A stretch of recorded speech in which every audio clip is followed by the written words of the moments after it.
नमस्कार साथियों, गौरव ज्ञान धारा में आप सभी का स्वागत है। लक्ष्य विधि बैच जब शुरू किया तब मैंने आप लोगों से कहा था कि इसको अंत तक लेकर चलेंगे, यानी कि विश्व जीके के वे टॉपिक जो आप लोगों के लिए बहुत समस्या उत्पन्न करते हैं। भारत जीके के अंदर मैंने कहा था आप सब लोगों से कि मैं पूरा ही आप लोगों को भूगोल करवाने वाला हूं, क्योंकि भूगोल में समस्या आती है। और इकोनॉमिक्स का मैंने शुरू से मना किया था भारत की, क्योंकि मेरी खुद की इकोनॉमिक्स कमजोर है। तो मैं इकोनॉमिक्स को अच्छे से नहीं समझा सकता, ये मैं हर बार कहता हूं। और पॉलिटी के बारे में भी मैं कह चुका हूं। पॉलिटी की मैंने काफी सारी क्लासें ले रखी है। आप 10 में से 7 प्रश्न सही करना चाहते हो तो वो क्लासें आप लोगों के लिए इनफ है, जो इसी चैनल पे है, आप देख सकते हो। 10 में से 10 वाली अभी जिस तरीके से पूछे जा रहे हैं वो वाली पॉलिटी मेरी भी इतनी मजबूत नहीं है। बाकी इसके अलावा जो मैंने आप लोगों से वादा किया वो कंप्लीट है। आज ये लक्ष्य विधि बैच की अंतिम क्लास है बेटा जी। आज कौन सी है ये? इसकी अंतिम क्लास है। और ये आप लोगों के आज वनस्पति वाला टॉपिक अपन पढ़ लेंगे और इसी के साथ में ये बैच संपन्न हो जाएगा। तो इस बैच के अंदर बहुत सारे मैप शामिल किए, बहुत सारे कंटेंट को व्यवस्थित तरीके से दिया है और हर चीज को समझाइए। जहां ट्रिक की आवश्यकता थी वहां ट्रिक की अपने यूज किया है, ये चीजें हैं। और इसमें आज जो है अपन प्राकृतिक वनस्पति पढ़ लेंगे। और जैव विविधता वाला जो है ना, आप लोगों को इस बार जो रिवीजन बूस्टर मैंने दिया है उसमें से 2 पेज जो है जैव विविधता के, वो आप लोग ढंग से भी पढ़ लोगे ना तो जैव विविधता आप लोगों के कंप्लीट हो जाएगी। वो उससे पढ़ना है आपको। अच्छा, अब वो उससे पढ़ना है, ऐसा नहीं है कि जो विद्यार्थी जो जुड़े हुए हैं वो ये कहे कि सर इसी के लिए, इस जैव विविधता के लिए हमें पुस्तक थोड़ी लेनी पड़ेगी। तो वो 2 पेज मैं टेलीग्राम पे भी डाल दूंगा, ठीक है। अपना पुस्तक बेचने का कतई उद्देश्य नहीं रहता है। पुस्तक विद्यार्थी पढ़ना चाहते हैं और हम मेहनत करते हैं इसीलिए देते हैं। तो वो मैं टेलीग्राम पे भी डाल दूंगा जैव विविधता। बाकी वनस्पति प्राकृतिक आज पढ़ लेंगे और इसी के साथ में ये बैच हो जाएगा कंप्लीट, ये बैच हो जाएगा पूरा। और इस सोमवार से शुक्रवार अब आप लोगों के आएगी आरबीएससी की क्लासेस। जो आरबीएससी का अपना नया बैच शुरू किया है वो आरबीएससी की क्लासें आएगी 6 से 10 तक वाली, ठीक है। और ये जो है अब आने वाली जैसे नई वैकेंसी आपको पता है 25-30 हजार की L2 की, यानी कि ग्रेड थर्ड की। L2 मैंने गलती से कह दिया, ग्रेड थर्ड की। L1 की भी पोस्ट आएगी। तो ग्रेड थर्ड की जो वैकेंसी आ रही है उसमें भी काम किया। जो आप सेकंड ग्रेड अभी दे रहे हो उनके भी काम किया आरबीएससी। जो भी एग्जाम दे रहे हैं विद्यार्थी, कोई भी एग्जाम देंगे तो उनमें आरबीएससी आप लोगों को मैं कंप्लीट करवा रहा हूं अभी, है ना। जिससे क्या हो, आरबीएससी वाला आपको मूल किताबों वाला भय समाप्त हो जाए और इतनी बढ़िया तरीके से ये कंप्लीट हो जाएगी। तो इस बार शुक्र शनि रवि को वो क्लासें नहीं आएगी। आरपीएससी वाली शुक्र शनि रवि को नहीं आएगी, क्योंकि अपने जो है उस बैच को एक व्यवस्थित क्रम देना है। इसलिए सोमवार से आएगी। इस बार 3 क्लासें मैं दे चुका हूं, फिर सोम से शुक्र अपन कंटिन्यू करेंगे इसको, है ना। सोम से शुक्र कंटिन्यू आएगी। पहले क्लास 10th चल रही है, फिर आप लोगों के क्लास 9th की क्लासें कराऊंगा, फिर 8th की कराऊंगा, 7th की, 6th की। तो ये 2 से 2.5 महीने का मेरा टारगेट है कि आरपीएससी में आप लोगों के 2 से 2.5 महीने मैक्सिमम मैं लेके तो यही चल रहा हूं कि मिनिमम जो है 2 मंथ के अंदर पूरी करवा दूं और मैक्सिमम जो है 2.5 मंथ के अंदर पूरी हो जाए, ठीक है आरबीएससी। तो नेक्स्ट टारगेट अपना ये है। अब ये वाली चलेगी। अच्छा, सेकंड ग्रेड वालों के लिए क्या गुरुजी हमारा साथ छोड़ दोगे? कतई नहीं, साथ कभी भी छोड़ने के लिए पकड़ा नहीं है। आप सिलेक्शन लेके साथ छोड़ के चले जाओगे, देखना बंद कर लोगे, लेकिन हम आपके छोटे भाई बहनों को फिर भी पढ़ा रहे होंगे। तो आप लोगों के लिए क्या होगा, आप लोगों के लिए अब बीच में ऑब्जेक्टिव सेशन आएंगे, ठीक है। ऑब्जेक्टिव सेशन आप लोगों के लिए मैं लेने की प्रयास करूंगा। और आप लोगों को एक चीज और बता दूं साथियों, एक गुड न्यूज है आप लोगों के लिए। वो गुड न्यूज क्या है कि अभी जैसे समर वेकेशन आएगा, ठीक है। देखो, सुनने का धैर्य है तो उसे मिलेगा, जो सुनेगा वो पाएगा। तो समर वेकेशन आएगा तो हमारे पास में, मेरे पास में समय पूरा होगा समर वेकेशन में, क्योंकि जो स्कूल जाने वाला टाइम है वो भी बचेगा। तो इस समर वेकेशन में मैं आप लोगों को करंट अफेयर्स करवाने वाला हूँ। हो गया राजी? करंट अफेयर्स में आप लोगों को करवाने वाला हूं, जैसा मैंने पहले भी करवाया था। और जितने विद्यार्थी यहां से पढ़े वो सारे जानते हैं कि जब जब मैंने करंट अफेयर्स करवाया है तो उसमें से सवाल एग्जाम में देखने को मिले हैं। बढ़िया नोट मेकिंग पैटर्न पे शानदार करंट अफेयर्स करवा दूंगा आप लोगों को। तो इस समर वेकेशन में जो है सेकंड ग्रेड वालों के लिए क्या स्पेशल होने जा रहा है कि मैं समर वेकेशन में आप लोगों को ये क्लासेस देने वाला हूं। बीच बीच में आप लोगों के ऑब्जेक्टिव सेशंस आने वाले हैं ताकि रिवीजन अच्छे से हो जाए आप लोगों के। और ये लक्ष्य वेदी बैच हो गया पूरा। अब आप लोगों को सेल्फ स्टडी में जोर लगाना है। साथ ही साथ आपको कह दूं कि अभ्यास करते रहना। जो टेस्ट सीरीज आप लोगों को उपलब्ध कराई है ना, बिल्कुल लागत मूल्य के अंदर दी है, पैसा तो आप लोगों के लग ही नहीं रहा है, ये समझ लो। तो जो उपलब्ध कराई है उसमें से ऐसे के ऐसे सवाल बनेंगे, जैसे हमने बना के दिया आपको ऐसे कैसे बनेंगे। अच्छा, ज्यादा नहीं तो मॉडल पेपर वाले तो जरूर अटेंड कर लेना, ठीक है। जो टॉपिक वाइज भी करते हैं तो निश्चित रूप से उसे फायदा होता है, लेकिन ज्यादा नहीं तो मॉडल पेपर वाली टेस्ट सीरीज जरूर अटेंड कर लेना भाई साहब। पूरे प्रश्न उसके अंदर नए पैटर्न के अनुसार है, और टॉपिक वाइज जो टेस्ट सीरीज है उसमें अब आप लोगों के बहुत जल्द जो है नए नए चैप्टर के एक एक टेस्ट सभी का नए पैटर्न के अनुसार जुड़ने वाला है। इसके लिए मैसेज करने की आवश्यकता नहीं है, मुझे ध्यान है, मेरी जिम्मेदारियां, मेरा कहा हुआ मुझे हमेशा याद रहता है, तो मुझे ध्यान है वो आप लोगों के जुड़ जाएंगे। तो जितने सवालों के जवाब मैं दे सकता था वो 5 मिनट में मैंने दे दिए। अब चलते हैं क्लास की तरफ, और ये साथ बना रहेगा, ध्यान रखना ये क्लास लक्ष्य वेदी बैच की अंतिम शो होती, लेकिन ये साथ अपना बना रहेगा।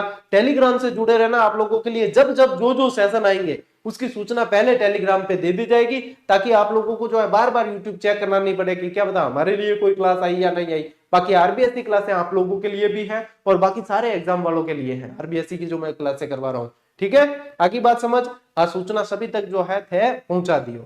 चलिए अब शुरू करते हैं। देखो बेटा, अब वनस्पति के अंदर देखो सवाल क्या पूछते हैं, एक तो पूछते हैं वनस्पति के वर्गीकरण से रिलेटेड, जो 5 तरह का इसका वर्गीकरण है उससे रिलेटेड पूछेंगे, या फिर पूछेंगे नई वनस्पति जो गणना है उसके अनुसार नई वनस्पति के आंकड़े हैं, ठीक है, नई वनस्पति रिपोर्ट के आंकड़े हैं उनसे प्रश्न पूछेंगे या इससे पूछेंगे। तो प्राकृतिक वनस्पति में ये आप लोगों को ध्यान रखना है, ये यहां से प्रश्न बनेंगे। तो देखो सब पहला टावरो ध्यान रखो कि भारत में वनों का सर्वमान्य वर्गीकरण जो है वो एजी चैंपियन ने दिया है। तो इतो तो आसान हो याद हो जाए कि वर्गीकरण करने का काम कौन करियो, चैंपियन करियो है। ठीक है, चैंपियन है यानी कि 6 बॉल में 6 छक्का भी मार सके, चैंपियन है इनको मतलब कि 6 बॉल में 6 छक्का मारे तो रन कितना बने 36। तो ध्यान रखियो कि 1936 में करियो, कब करियो 1936 में किया, और 1968 में चैंपियन, और सेठ ने इसे संशोधित कर 16 मुख्य और 221 उपवर्ग बनाए हैं। 16 मुख्य और 221 उपवर्ग बनाए हैं इन्हें और संशोधित करके। ठीक है, अब यहाँ पे देखें कि अपन अध्ययन की दृष्टि से देखते हैं तो वनों को 5 प्रकारों में बांटा गया है। कितने? 5। अब कई जगह 6 भी देखने को मिलेंगे, क्योंकि दलदली वन अलग से कर देंगे तो 6 देखने को मिलेंगे, बाकी मोस्ट ऑफ कितने हैं? 5 हैं। अब 5 कौन कौन से? उष्ण कटिबंधीय सदाबहार वन, या कभी लिखा मिलेगा अर्ध सदाबहार वन, या कभी क्या लिखा मिलेगा? अर्ध सदाबहार वन।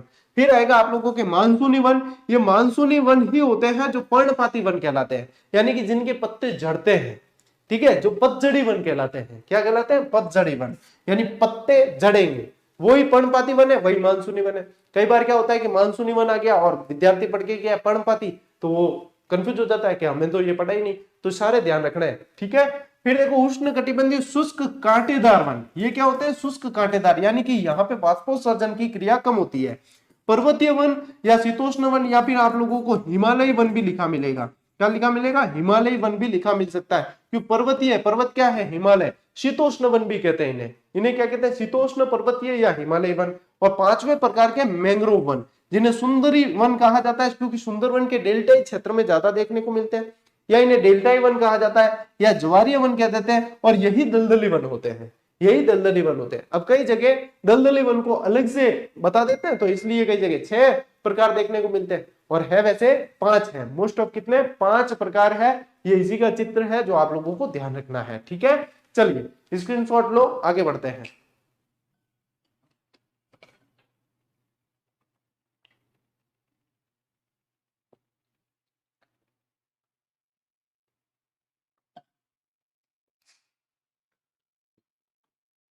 देखो अब पहला वर्गीकरण पढ़ा, ठीक है। अब देखो तो एक दो ज्यादा वर्गीकरण दिखी, पर ये यूं है कि ये तो ऐसे ही आप लोगों के लिए, मतलब मजे मजे के लिए मैंने शामिल किया इमेज के खाली बोर्ड होते हुए बढ़िया देखी। ठीक है, इन वास्ते करिए आ तो एआई जनरेट करियोड़ी मैं गूगल उठाई है। ठीक है, तो इंगो की मतलब वो थे कहीं कैबिन आगो नहीं लेनो, इनो आगो नहीं लेनो। जो वर्गीकरण मैंने यहाँ पे मैंने खुद नोट्स बनाए हैं वो आपके काम के हैं। तो देखो सबसे पहले उष्ण कटिबंधीय सदाबहार वन, सबसे पहले की पढ़ना अपन उष्ण कटिबंधीय सदाबहार वन। अब इसमें क्या होता है? वर्षा जो होती है ना, उसकी मात्रा देखो 200 सेंटीमीटर या उससे अधिक औसत वार्षिक वर्षा होती है इसकी, क्योंकि इसमें आ गया शब्द सदाबहार। सदाबहार यानी कि हमेशा बहार रहेगी भाई, तो ये कैसे हो जाते हैं? 200 सेंटीमीटर या उससे अधिक औसत वार्षिक वर्षा वाले क्षेत्र कौन से? इसके अंदर पश्चिमी घाट का भाग आता है, और पश्चिमी घाट का भाग है तो भाई साहब वर्षा था ध्यान ही है कि ज्यादा वह बटे में पूर्व मानसून हम जाए। कोरोमंडल तट, अब कोरोमंडल तट में क्या होता है कि उत्तरी पूर्वी मानसून घूम के आके वर्षा करता है, वो वाला है। पश्चिमी बंगाल आ जाता है, अंडमान निकोबार आ जाता है, और लक्षद्वीप समूह आ जाता है। तो ये क्षेत्र आपको ध्यान रखने हैं, जहां से प्रश्न बन रहे हैं जैसे बनेंगे सारी चीज बता रहा हूं, फिर बाद में गलती मत करना, बाद में नो एक्सक्यूज, कुछ भी एक्सक्यूज मुझे नहीं सुनना है। विशेषताएं देखिए, ये बहुत घने और कठोर लकड़ी वाले वन है। ये कैसे हैं? बहुत घने हैं और कठोर लकड़ी वाले वन है, ये ध्यान रखना है। आर्थिक दृष्टि से कम उपयोगी है ये, लेकिन पारिस्थितिकी यानी कि पर्यावरण के लिए अत्यंत महत्वपूर्ण है। इन वनों में सर्वाधिक जैव विविधता पाई जाती है। अब देखो क्षेत्र देखो, पश्चिमी घाट सबसे ज्यादा जैव विविधता पाई जाती है अंडमान निकोबार द्वीप समूह तो वहां पाई जाती है। अब इसमें लक्षद्वीप आया है, लक्षद्वीप आ गया, अंडमान निकोबार आ गया, तो यहाँ पे जैव विविधता ज्यादा ही है, तो ये ध्यान रखना है। अब इसमें शांत घाटी भी एक ध्यान रखना है, जो केरल में स्थित है। क्या ध्यान रखना है? केरल में स्थित है, जो भारत में उष्ण कटिबंधीय सदाबहार वनों की सर्वाधिक जैव विविधता वाला क्षेत्र है। इसे कहा जाता है साइलेंट वैली। इसे क्या कहते हैं? साइलेंट वैली कहा जाता है, शांत घाटी कहा जाता है। अच्छा, और मोस्ट इंपोर्टेंट प्रश्न है, वृक्षों की औसत लंबाई जो है ना साथियों, वो 60 मीटर तक होती है इसके अंदर, और ये पूरे वर्ष जो है हरे भरे दिखते हैं। 60 मीटर तक ऊंचाई होती है इनकी। ऊंचाई भाई साहब लंबो, तो ऊंचाई कितनी है? लंबो वृक्ष है, यानी कि वो कह के इतना लंबा ताड़ के जैसा, तो ताड़ के वृक्ष इसी वनों के अंदर आते हैं यहीं पे। तो देखो इसमें कौन कौन से वृक्ष है? एबोनी है, महोगनी है, रबर, ताड़, नारियल, सिनकोना, रोजवुड, ग्रीनवुड, लोह कास्ट, ये सारे वृक्ष इसके अंदर आते हैं भाई। ए लंबा लंबा भाई साहब देखो ना, ताड़ का वृक्ष के जैसा, तो ताड़ का वृक्ष इसी के अंदर है, तो ये ध्यान रखना है। ये सारी विशेषताएं भाई साहब, मैं कह रहा हूं आपने खुद सेल्फ भी पढ़ा है, लेकिन एक बार मेरे से सुन लिया है तो मां सरस्वती का वरदान है कि भाई यहां से जुड़े हुए विद्यार्थियों को याद हो जाती है चीजें। ठीक है, अब मेरी तारीफ नहीं कर रहे हो, ए छोरा खुद बताओ भाई, चीज में उतारी हूं पाछो। ठीक, कई जगह के गुरुजी आपने अपनी तारीफ कैसे की? ये तो जघन्य अपराध हो गया, आपने इतना बड़ा अपराध कैसे कर दिया? खुद की तारीफ खुद कर दी।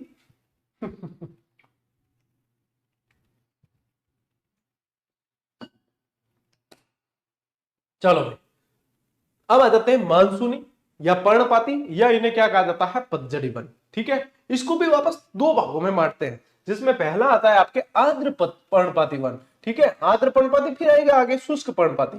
तो आर्द्र पर्णपाती में देखो वर्षा कितनी होती है? 100 सेंटीमीटर से 200 सेंटीमीटर के बीच होती है। प्रमुख वृक्ष कौन कौन से? साल है, सागवान जिसे टीक भी कहा जाता है, मारवाड़ टीक किनका है? रोइडान है। ठीक है, इसके अलावा देखो आम, चंदन, महुआ और शीशम, ये आते हैं इसके अंदर। और क्या ध्यान रखना, मध्य प्रदेश में साल और सागवान सर्वाधिक पाए जाते हैं। मध्य प्रदेश में साल और सागवान सबसे ज्यादा पाए जाते हैं। और भाई साहब महुआ का जो वृक्ष होता है उससे शराब बनाई जाती है, मावड़ी के दिन देशी शराब, महुआ के वृक्ष से क्या बनाई जाती है? शराब बनाई जाती है। दूसरे नंबर के आते हैं आपके शुष्क पर्णपाती वन। इसमें वर्षा की मात्रा होती है 70 सेंटीमीटर से 100 सेंटीमीटर के बीच। कितनी होती है? 70 से 100 के बीच। प्रमुख वृक्ष कौन कौन से? अमलतास, अक्सलवुड, पलास, बेल, खैर यानी कि कत्था, है ना, खैर यानी कत्था, अकेशिया कटेचु बोलते हैं जिसको। विशेषता है कि भारत के सर्वाधिक भूभाग पर यही वन पाए जाते हैं, जैसे कि उत्तर के मैदान में, उच्च भूमि क्षेत्र में, दक्षिण के पठार में, प्रायद्वीपीय पठार हो गया, मैदानी क्षेत्र हो गया। तो सबसे ज्यादा भाग में पाए जाने वाले वृक्ष पूछेंगे तो इसमें आएंगे आपके मानसूनी या पर्णपाती, उसमें भी शुष्क पर्णपाती।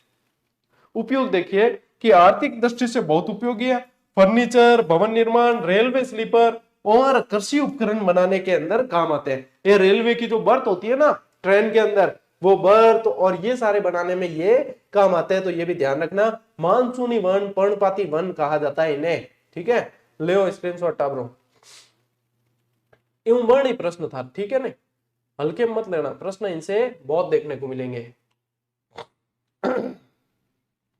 इनके अलावा देखो उष्ण कटिबंधीय कांटेदार वन। अब कहते हैं कंटीली झाड़ियां आएंगी, यानी कि वर्षा होगी कम।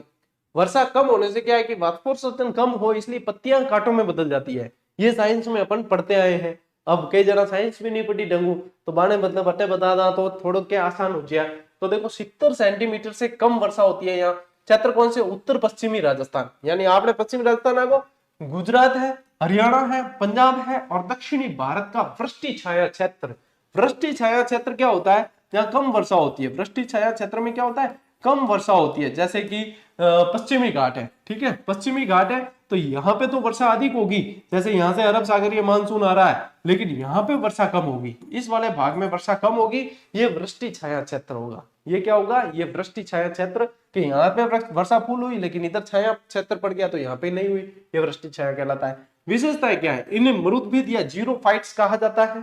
ठीक है, पानी की तलाश में जड़ें बहुत गहरी जाती है, इनमें गहराई बहुत होती है भाई साहब। पानी कम मिले ना, संसाधन कम मिले, जिम जिम गहराई ज्यादा है, तो इसमें गहराई ज्यादा होती है। वाष्पोत्सर्जन कम करने के लिए पत्तियों की जगह कांटे अधिक होते हैं। वाष्पोत्सर्जन के लिए कांटे अधिक होते हैं, कम करने के लिए पत्तियां ऊपर से मोमी यानी चिकनी होती है और नीचे से खुरदरी होती है। और देखिए प्रमुख वृक्ष कौन कौन से, अरे भाई साहब आपने थार की शोभा, ठीक है, आपने की है खेजड़ी, रोहिड़ा, खजूर, कैक्टस, बबूल, नागफड़ी, यानी कि अपर अंदेला आएगा सारा का सारा। अपर गहराई वाला है।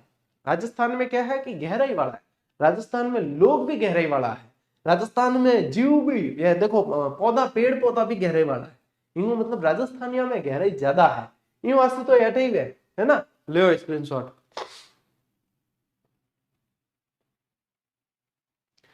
पांचवें नंबर के आते हैं आपके मैंग्रोव वन, ठीक है, पांचवें नंबर के आते हैं आपके मैंग्रोव या दलदली वन आते हैं। क्षेत्र देखो कौन से हैं, डेल्टाई भागों में सुंदरवन, महानदी, गोदावरी, कृष्णा कावेरी डेल्टा और गुजरात और अंडमान निकोबार के तटीय भाग आते हैं इसके अंदर, ठीक है। अब इनकी विशेषताएं क्या है, ये लवण यानी कि नमक सहने वाली वनस्पतियां हैं, ये लवण सहने वाली वनस्पतियां हैं। ये सुनामी के प्रभाव को कम करने में सहायक है।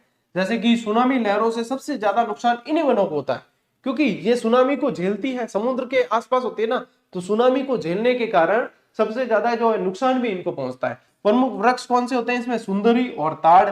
यदि अवरोही क्रम देखें अपन तो देखो पश्चिम बंगाल में सर्वाधिक है, फिर गुजरात के अंदर, फिर अंडमान निकोबार में, फिर अंडमान निकोबार के अंदर। और मैंग्रोव वन जो है ना, भारत में विश्व के लगभग 7% मैंग्रोव वन पाया जाता है। इन्हीं को दलदली वन भी बोलते हैं, इन्हीं को ज्वारीय या दलदली वन भी बोला जाता है, क्योंकि दलदली क्षेत्र हो जाता है, दलदली वन भी इन्हीं को बोला जाता है, ठीक है ना। तो ये भी ध्यान रखना है आपको, ये भी ध्यान रखना है। ले स्क्रीनशॉट, ले फटाफट।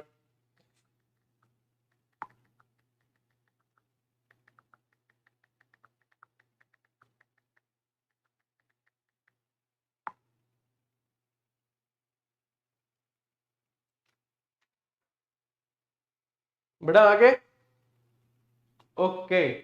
अब देखिए, अब वन नीति से संबंधित और फिर अपन वनस्पति रिपोर्ट से संबंधित चीजें पढ़ लेते हैं। अब देखिए प्रथम वन नीति जो है, भारत में पहली वन नीति 1894 में आई थी। कब आई थी, 1894 के अंदर आई थी, ये ध्यान रखना, 1894 के अंदर। और स्वतंत्र भारत की पहली पूछे तो 1952 में, क्योंकि 1947 में भारत आजाद हुआ, उसके बाद में 1952 में स्वतंत्र भारत की पहली वन नीति, जिसे 1988 में संशोधित किया गया। क्या 1988 में संशोधित किया गया। मुख्य लक्ष्य क्या है इसका, कि कुल भूभाग के 1/3 यानी कि 33% हिस्से पर वन होना अनिवार्य है। 33% पर अनिवार्य है, लेकिन भाई साहब है नहीं, क्योंकि बहुत ज्यादा दोहन हो रहा है वनों का।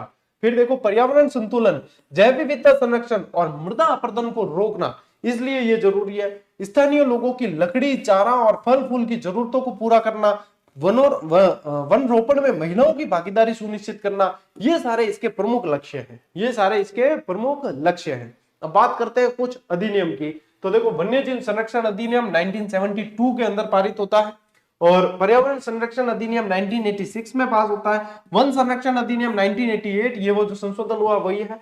वन अधिकार अधिनियम 2013 के अंदर, ठीक है, जनजातियों और स्थानीय निवासियों के लिए ये अधिनियम है। इनके अनुसार ही वनों की कटाई, पशु चराई, ये सब इन नियमों के अधीन ही होगा, ये सारा इसी, ठीक है। लो स्क्रीनशॉट।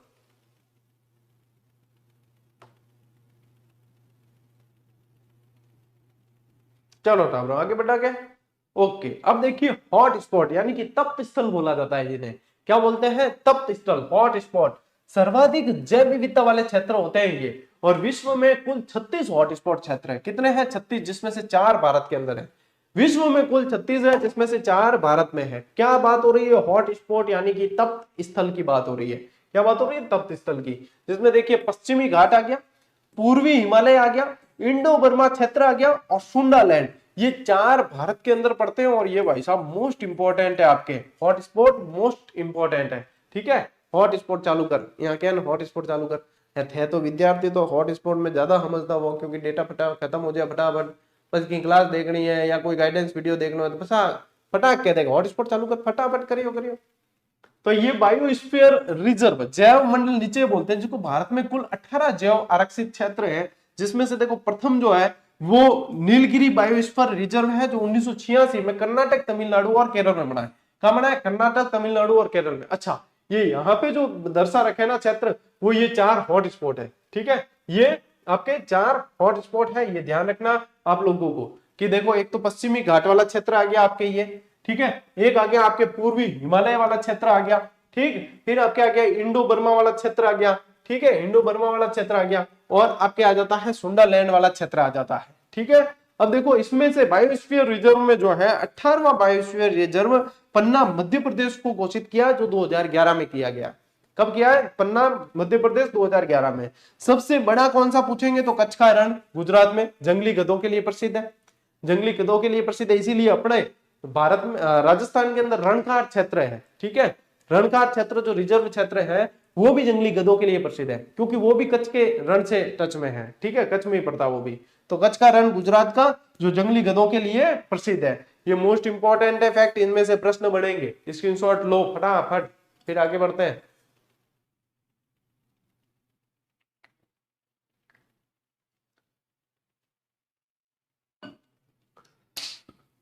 चलिए अब देखो, मैप कार्यक्रम के अनुसार यूनेस्को द्वारा 1931 में मैन एंड बायोस्फीयर, जिसको मैप के नाम से जाना गया, कार्यक्रम शुरू किया गया। इसके तहत भारत के 12 बायोस्फीयर रिजर्व इसमें शामिल किए गए, और मुख्य रिजर्व और उसके विशिष्ट जीव जो है वो ध्यान रखना है। इनसे प्रश्न बहुत बनते हैं, ये विशिष्ट जीव आप लोगों को पूछे जाते हैं, जीव याद रख लियो, नहीं तो अपने जीव में नहीं रहला। ठीक है, नीलगिरी जो प्रथम है, नीलगिरी ताहर और शेर जैसी दुम वाला बंदर, नीलगिरी ताहर और शेर जैसी दुम वाला बंदर जो है वो यहाँ का प्रसिद्ध जीव है। मन्नार की खाड़ी जो तमिलनाडु के अंदर आपको ध्यान रखना है, और ये डुगोंग यानी कि समुद्री गाय के लिए प्रसिद्ध है, डुगोंग के लिए। पंचमढ़ी इसके उड़न गिलेरी के लिए प्रसिद्ध है एमपी का, और थान ध्यान है अपार अटे भी सीता माता अभ्यारण्य है, बटे भी पंच अपने क्या है कि उड़न गिलेरी बहुत ज्यादा है। ठीक है, प्रतापगढ़ वालों। सिमलीपाल उड़ीसा में, ओलिव रिडले कछुआ यहाँ का प्रसिद्ध जीव है, ओलिव रिडले कछुआ। सुंदरबन पश्चिम बंगाल में पड़ता है, या तैरने वाले बाघ और हेरिसियरा फोमिस वनस्पति ये यहाँ की प्रसिद्ध है। नंदा देवी उत्तराखंड में पूछेंगे तो हिम तेंदुआ। अचानक मार और अमरकंटक के अंदर जो पड़ता है वहां पूछेंगे आप लोगों को, छत्तीसगढ़ के अंदर है, ये कहाँ है? छत्तीसगढ़। नोकरेक कहाँ है? मेघालय के अंदर है नोकरेक। दक्षिणी निकोबार कहाँ है? निकोबार द्वीप के अंदर। अगत्यमलई कहाँ है? केरल और तमिलनाडु के अंदर है। और कंचनजंगा कहाँ पड़ता है? सिक्किम के अंदर। और फिर ध्यान रखना पन्ना बायोस्फीयर रिजर्व ये मध्य प्रदेश में, और इसे 2020 में शामिल किया है, ये वाला यहाँ पे 2020 के अंदर शामिल किया है। लास्ट जो आप लोगों को बताया था 18वां क्षेत्र इसके अंदर, वो किया था 2011 में शामिल। ठीक है, चलिए जो 18वां बायोस्फीयर रिजर्व ये आपको ये ध्यान रखना है। बाकी मैप कार्यक्रम के अंतर्गत ये आप लोगों को ध्यान रखना है, ये किसके अंतर्गत बताया? मैप कार्यक्रम के अंतर्गत, मैन एंड बायोस्फीयर के अंतर्गत है। तो दोनों में अंतर करना, यूं नहीं कि दोनों एक कर लो बचे कंफ्यूज वाला। ठीक है टाब्रो, हमें आगे बढ़ा। अब पढ़ते हैं भारत की वन स्थिति रिपोर्ट 2023, जो 18वीं रिपोर्ट के नाम से जानी गई है। भूपेंद्र यादव जी ने इसे जारी किया था। ठीक है, इसमें आप लोगों को कुछ नहीं करना, कम ज्यादा वाले ध्यान रखने पड़ेंगे। क्या ध्यान रखने पड़ेंगे? कम ज्यादा। तो देखो जारीकर्ता कौन है? पर्यावरण, वन एवं जलवायु परिवर्तन मंत्रालय। तैयार किसने की है? भारतीय वन अनुसंधान संस्थान FSI देहरादून। इनका मुख्यालय कहाँ है? देहरादून के अंदर। FSI देहरादून ने तैयार किया है। और प्रकाशन, ये रिपोर्ट प्रति दो वर्ष बाद प्रकाशित की जाती है, और प्रथम रिपोर्ट 1987 में जारी हुई। तो आप इससे पिछली यदि पढ़ोगे तो 2021 वाली थी, उससे पिछली 2019 वाली थी, उससे पिछली 2017 वाली थी, अब 2023 वाली है, अब 2025 वाली रिपोर्ट आने वाली है।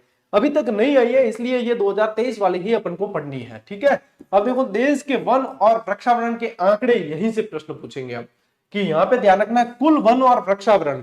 वन यानी कि घने होते हैं, वृक्ष यानी कि आसपास भी लगे होते हैं, तो उनको भी शामिल किया जाता है। इन दोनों को मिला के पूछेंगे क्षेत्र, तो 8,27,357 वर्ग किलोमीटर है। भौगोलिक क्षेत्र का ये 25.17% है। इसको मोस्ट इंपोर्टेंट लगा देना कि 25% है भाई साहब, कि तो है 25% है। क्या ध्यान रखोगे? 8,27,357। ठीक है, 8,27,357। वनावरण कितना है? तो 7,15,343 वर्ग किलोमीटर, यानी कि 21.76%। वृक्षावरण कितना है? 1,12,014 वर्ग किलोमीटर, यानी कि 3.14% है। और 2021 की तुलना में वृद्धि ये पूछी जाएगी तो 1445 किलोमीटर है। कितनी है? 1445 वर्ग किलोमीटर।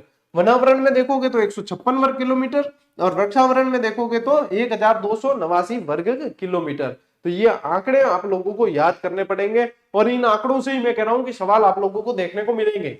अब जो मैं कम ज्यादा वाला बताऊंगा वो भी आप लोगों को आंकड़ों में से देखने को मिलने वाले हैं।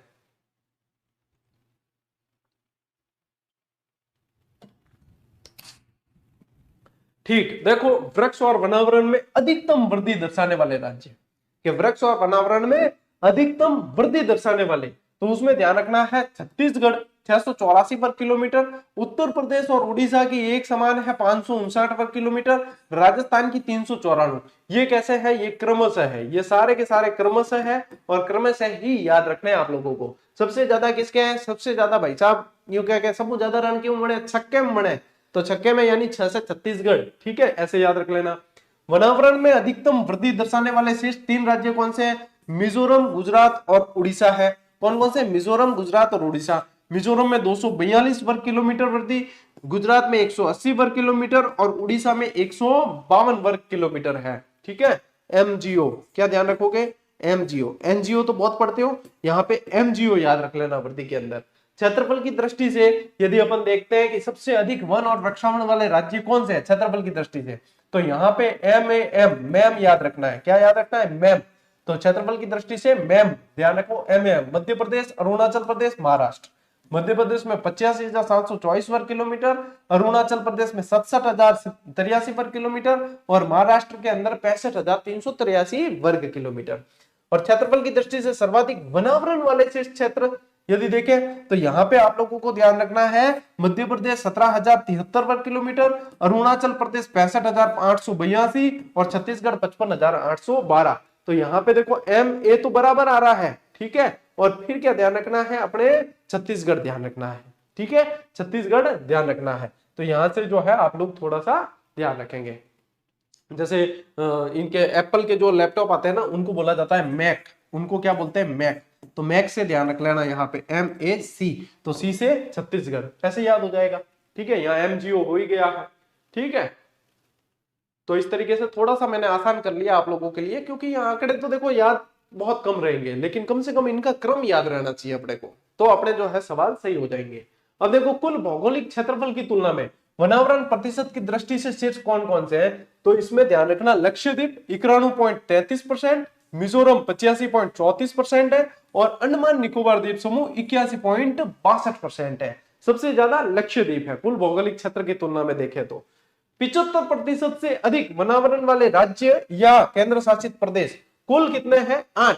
कितने? कुल 8। कौन कौन से? मिजोरम है, लक्षद्वीप है, अंडमान निकोबार द्वीप समूह है, अरुणाचल प्रदेश है, नागालैंड, मेघालय, त्रिपुरा और मणिपुर। ये 8 आपको ध्यान रखना है भाई साहब कि ये क्या है? 75% से अधिक वनावरण वाले राज्य हैं। फिर आते हैं 32% से अधिक भौगोलिक क्षेत्र वनावरण वाले राज्य और केंद्र शासित प्रदेश कितने? तो वो 19 है। कितने हैं? 19। और मैंग्रोव यानी कि दलदली जो पढ़े ना अपन ने, कच्छ की वनस्पति आवरण, ये है 4,992 वर्ग किलोमीटर। बांस धारित क्षेत्र 1,546.70 वर्ग किलोमीटर। 2021 की तुलना में ये ध्यान रखना 5,227 वर्ग किलोमीटर की वृद्धि हुई है। ठीक है, ये ध्यान रखना आपने को। कार्बन स्टॉक देश के वनों में कुल 7,285.5 मिलियन टन, यानी 2021 की तुलना में 81.5 मिलियन टन की वृद्धि होती है इसके अंदर। ठीक है, यह ध्यान रखना है आपने को। चलो स्क्रीनशॉट लो। और इसी के साथ आपके ये वनस्पति वाली जो है क्लास वो भी पूरी हुई है। और अब आप लोगों को बता दूं कि आप लोगों के लिए ऑब्जेक्टिव बुक जो है वो आ चुकी है। ठीक है, सेकंड ग्रेड की ऑब्जेक्टिव बुक आ चुकी है मार्केट में, उसका वीडियो बना के भी बता दिया है, उसके पेज भी बता दिया उसी वीडियो में, उसके अंदर कंटेंट बता दिया है, सारी जानकारी उसमें दे रखी है। उसको देखो, मार्केट में जाओ और अभी बेस्ट समय है, सेल्फ स्टडी करो, जितना हो सके अभ्यास करो, जितना हो सके दोहरान करो, यही चीजें आप लोगों को सफलता तक लेकर जाएगी। ठीक है, चलिए आज की इस क्लास को, ये क्योंकि अंतिम क्लास है साथियों, लेकिन ये अंतिम क्लास लक्ष्य वेदी बैच की है, अपने यहाँ की जीजीडी की कोई अंतिम क्लास नहीं है, क्योंकि ये अनवरत चलने वाला सिलसिला है। अपन मिलते रहेंगे और मिलना ही है। आरबीएससी की क्लास में तो मिलना ही है। सोमवार से आप लोगों के आरबीएससी का बैच कंटिन्यू होगा इसी जगह पे, लेकिन आरबीएससी की क्लासें दोपहर 12 बजे आएगी, ये ध्यान रखना, ठीक है। तो आज की इस क्लास में साथियों इतना ही। अब मिलते हैं अपन अगले बैच की अगली क्लास में, अगले वीडियो में, अगले सेशन में। तब तक के लिए राम राम, जय हिंद।